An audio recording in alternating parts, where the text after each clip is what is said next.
curious, slightly mysterious. If you spend any time on religious history forums, you will inevitably run into intense debates about the missing or banned books of the Bible. People are searching for ancient texts filled with cryptic stories of giants, fallen angels, and cosmic secrets. The core misunderstanding driving the search is how we view the Bible itself. It was never a single, finalized document written from cover to cover. It is a curated library built slowly over centuries from individual modules.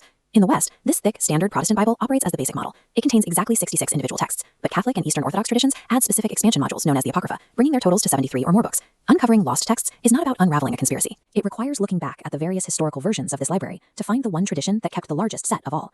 That search leads to the highlands of East Africa, to the Ethiopian Orthodox Church. They are the preservers of an 81-book master set, the largest biblical collection in the world.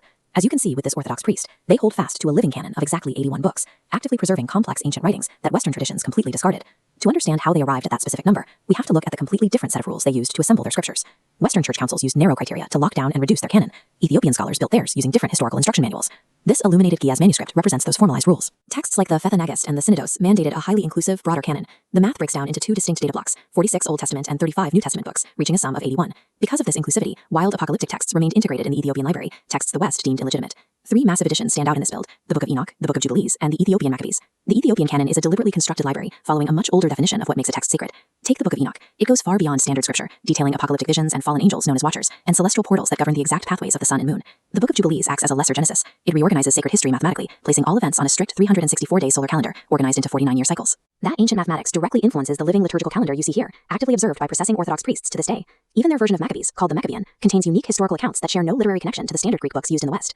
We know these specific texts are authentic because archaeologists found them physically preserved among the Dead Sea Scrolls. These decaying first-century artifacts prove books like Enoch and Jubilees were actively read by early communities long before Western authorities filtered them out.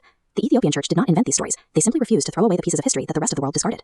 The 81-book Ethiopian Bible acts as a perfect religious time capsule. Look at the towering cliffs and deep green valleys of the Ethiopian highlands. That extreme geographical isolation effectively walled off their traditions from Roman standardization. While European councils spent centuries whittling their accepted texts down into a single uniform block, Ethiopia protected the diverse, modular nature of early Christianity. History is a complex assembly of voices. The missing books of the Bible were never actually lost. We just forgot to look at the people who kept the whole set together.